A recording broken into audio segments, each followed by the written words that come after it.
Bonjour et bienvenue dans ce voyage musical dans le temps, au cours duquel vous allez découvrir 7 siècles de musique presque complètement oubliée pour la plupart. Vous allez entendre ces musiques sur des instruments d'époque, les mêmes instruments que les gens qui ont vécu entre 1200 et 1900 ont pu entendre de leur vivant. Vous avez entendu la première pièce, le trotto, joué sur un luth médiéval, un instrument très rare aujourd'hui, mais qui était très en vogue, très populaire dans les années 1200, 1300 et 1400.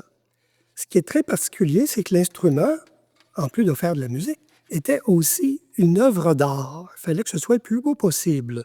Donc, vous voyez la rosace ici, toute sculptée dans le bois. Il y a aussi du papier parchemin en blanc qu'on voit qui est découpé, simplement pour que ce soit plus beau. Ça fait un très, très beau motif. Et il y a même une deuxième petite rosace sculptée dans le bois, à même la table d'harmonie, simplement pour que ce soit plus beau. Elle ne change pas beaucoup la résonance, mais comme vous dit, le luth, c'était une œuvre d'art, il fallait que ce soit très beau. Un instrument joué par à peu près tout le monde, les gens du peuple, les paysans, mais aussi et surtout par les rois, les reines, les souverains, les barons, les ducs, etc. Vous allez maintenant entendre une pièce d'Angleterre, un peu moins ancienne, une pièce des années 1500, début 1600, dont le titre est Le Parlement, parce que c'était un air de danse sur lesquels les gens dansaient sur les terrains autour du Parlement de Londres, à l'époque de la reine Élisabeth Ier ou de son père, le roi Henri VIII. Le luth, celui-ci plus gros que le luth médiéval, était très populaire en Angleterre dans les années 1500 et 1600. C'était possiblement un des instruments, sinon l'instrument le plus utilisé, le plus apprécié du grand public ou de la cour du roi ou des reines.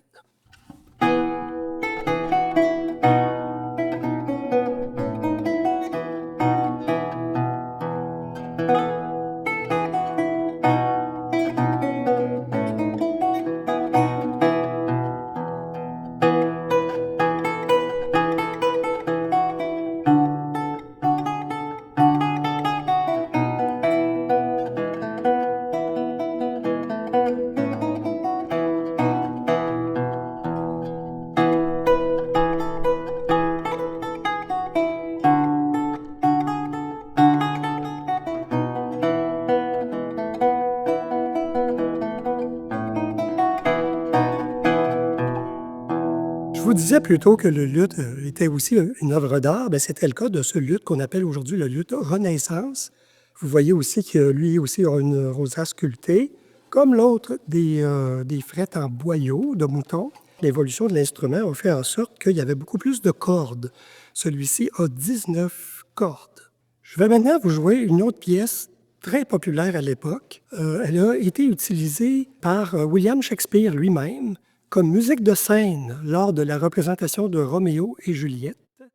Donc, vous apercevez à l'écran le balcon sur lequel Roméo a fait la cour à Juliette. Et puis, ben, c'était sur ce luth que les musiciens montaient sur scène dans le balcon des musiciens au Globe Theatre à Londres, où Shakespeare avait présenté sa célébrissime pièce Roméo et Juliette. Je vous joue maintenant une pièce que vous allez reconnaître à tout le monde, même si elle a plus de 400 ans. C'est une chanson d'amour composée à l'époque pour une certaine Lady Greensleeves. Donc, c'est la pièce que Shakespeare a utilisée pour Roméo et Juliette. Vous allez la reconnaître, elle a traversé les siècles, on l'entend encore très souvent de nos jours.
C'est la guitare Renaissance. La guitare qui était très en vogue dans les années 1500, en France, en Italie beaucoup, en Espagne également. Donc, un tout petit instrument, à ne pas confondre avec les modèles de guitare jouets là, qu'on peut voir aujourd'hui, même si ça peut y ressembler un petit peu. Mais les guitares étaient toutes petites à cette époque-là. Elle a été jouée par Pierre de Ronsard. Il a même écrit un poème pour louanger cet instrument-là. Sitôt levé, ma guitare je touche.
Vous avez entendu M'en revenant de la Jolie Rochelle et Voyage, deux chansons très anciennes, apportées en Nouvelle-France dans les années 1600 et 1700 par nos ancêtres explorateurs et colons. Ces musiques viennent de l'ouest de la France, la région de La Rochelle, bien sûr, et des régions à proximité. Les colons qui sont venus ici nous ont laissé des milliers de chansons. Il y en aurait entre 3 et 4 000 apportées en Nouvelle-France. Et ces chansons, à l'époque, ils pouvaient les chanter avec les paroles ou encore les jouer avec les instruments dont ils disposaient.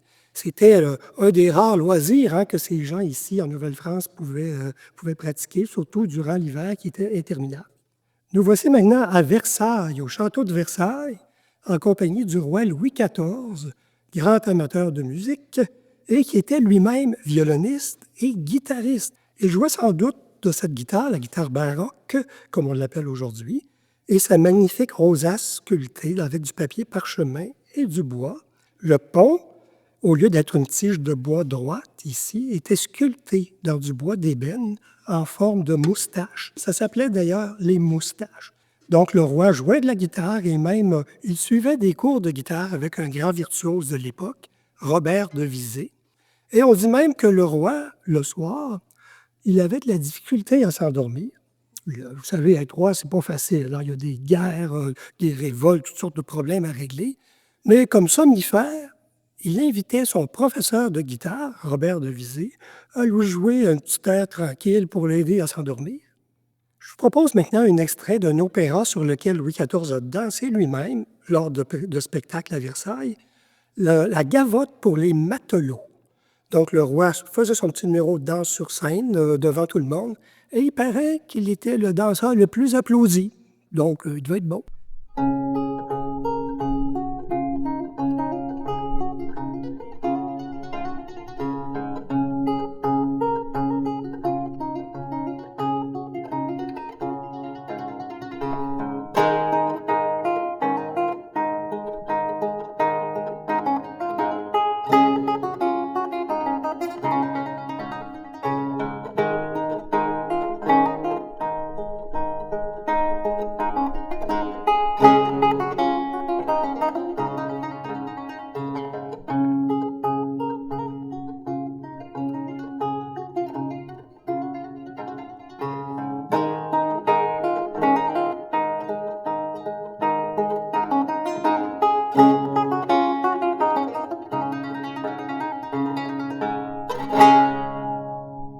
Ces musiques de diverses époques suscitent chez moi beaucoup d'émoi. J'adore ces musiques, tellement que je me surprends chaque année ou presque à voyager en Europe pour visiter ces lieux où tant de belles musiques ont été jouées il y a 400, 500, 600 et 700 ans. Vous allez entendre maintenant une mélodie que bien des gens parmi vous allez reconnaître. Il s'agit de Scarborough Fair, une chanson qui a été popularisée par Simon & Garfunkel. Mais ce qu'on ne savait pas en écoutant cette pièce-là, c'est que c'est un chant traditionnel de la région de Scarborough, en Angleterre. Puis Fair, ben, c'était les foires commerciales de l'époque du Moyen Âge, les années 1300, 1400, 1500. Donc, on y vendait toutes sortes de choses, des épices, des tissus, des draps, du sel, du miel, du vin, etc., qui venaient de plusieurs pays d'Europe. C'était les foires, c'était les ancêtres de nos foires commerciales d'aujourd'hui.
On dit souvent que les meilleurs guitaristes au monde sont des Espagnols.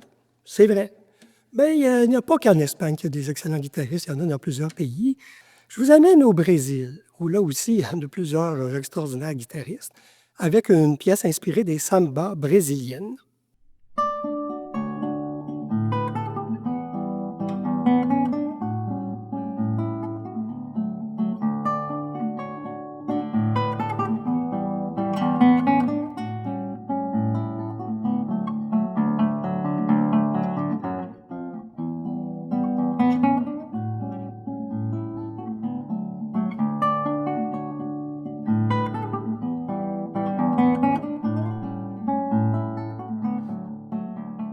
Et voilà qui termine cette émission Voyage musical. J'espère que vous aviez apprécié découvrir certaines musiques connues, mais plusieurs totalement inconnues, avec des instruments qu'on ne voit pas tous les jours.